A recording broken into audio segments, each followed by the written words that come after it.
Hi guys and welcome back to the Wolves Scope, and today, as you would have seen on the thumbnail, we are going to do a roundup of all the transfer news and rumours that you need to know circulating Wolves in the past week. Now if you do enjoy, please make sure to subscribe, like the video and comment down below your thoughts on some potential incomings and potential outgoings in the summer. It looks like it's going to be a fairly big one for Wolves with lots of rumours flying about already, and the first one is to do with Belgian Wolves midfielder Leander Dendoncker, and now it's reported that Lazio have renewed their interest in him from last summer, as we saw. They believe it would take a fee in the region of £20 to £25 million to attract him away from the Premier League side. Now I think that Donkey's a really good backup midfielder. He gets physical in midfield. He works really hard. He can be a very good goal threat on his day, getting up there with the headers. And in the games he has played, he's been looking fairly good for Wolves this season, having a really good game against Villa at home before getting an illness before the Newcastle game, so not being able to appear then. But I just think for someone that doesn't regularly start and for someone that could be easily replaced, 25 million is a pretty hard sum to refuse, considering how many midfielders out there that you could very easily get. So I think that's a potential good sell for Wolves if that did come to fruition. Next up is another potential outgoing. I say from the club, but he's currently not at the club. The Spanish speedster Adama Traore is reported to perhaps not be at Barcelona next year, with the Spanish club not willing to cough up around £30 million as the optional fee quoted by Wolves. So if he does come back to Wolves, they may be looking to sell him, with him only having around 12 months left on his contract at that date when this summer. And it's reported that Everton are one of the clubs interested, obviously, if they don't go down. And it's reported that if Richarlison would leave, Adama would be one of the potential options. I think he'd be a decent fit for Everton. You know, he could get crosses in with Dominic Calvert-Lewin in the box, but I can't see him being any more effective than he would be at Wolves. I wouldn't be opposed to having it back, obviously, if he did sign a new contract. But I still think we'll probably do something with Barcelona. You know, Ricky Puig is a potential swap deal, maybe even Francisco Trincao. I feel like something is going to happen. Mendes could well get involved there.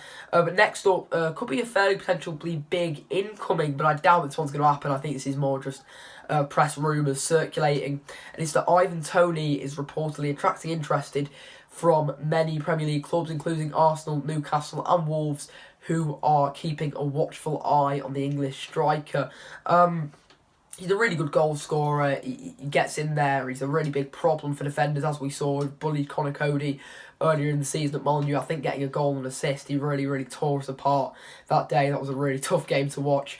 But yeah, he was superb. And I think if you could get that kind of form out of him, he would be really good. But you just need to start scoring on a more regular basis, I guess. You know, he's been decent, but not as prolific as he was in the Championship when Brentford got promoted. But it would take a fee of around £50 million that's being quoted by Brentford to take him away from the London club, as he is fairly happy there. That does come from 90-minute football. It tends to be a little bit hit and miss. I guess you could maybe take it with a pinch of salt, but you know, I wouldn't be surprised if this one was true, because he had a good season, and we were looking at him at last summer before Brentford got promoted, so I would not be at all surprised if we were interested in him. Now, John Ruddy is potentially going to sign a new contract with Wolves, and Bruno Lage wanting him to. However, there is some Championship interest from him. So from what I gather from that, he's going to weigh up his options. He's going to see what could potentially come before he decides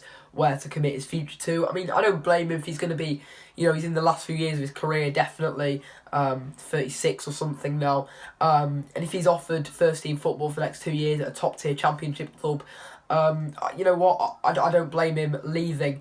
And I guess another goalkeeper that could be on his way out of the club is that Birmingham want Matija Sarcic on a permanent deal from Wolves. He was having a really good season before he dislocated his shoulder sort of near Christmas time, I think it was. I'm not exactly sure. But yeah, he's had a really good season. And they reportedly want him on a permanent, as I've said. I'm not really sure on the fee, but I guess it'd be around £4 to £5 million. with Wolves, probably not really pressured to sell him, and he could always come in as a backup for Jose Sarr should John Ruddy leave. So I imagine the Sarčić situation depends on the Ruddy situation, but he looks like a really good goalkeeper for the future. So personally, I would keep him. But yeah, that rounds up the rumours for today. 4 potential outgoings, 1 potential incoming, obviously. I do really think this will be a big summer for Wolves, with Ruben Neves potentially leaving, maybe even Raul Jimenez. I didn't mention the Raul Jimenez transfer because it wasn't come from a very reliable source that I've never really heard of before. But obviously, you've probably all seen about the potential Bayern Munich interest. He might leave. You know, it's going to be a really, really big summer at Molineux. But yeah, if you did enjoy, please make sure to subscribe, like the video, comment down below what your thoughts are, and I will see you next time.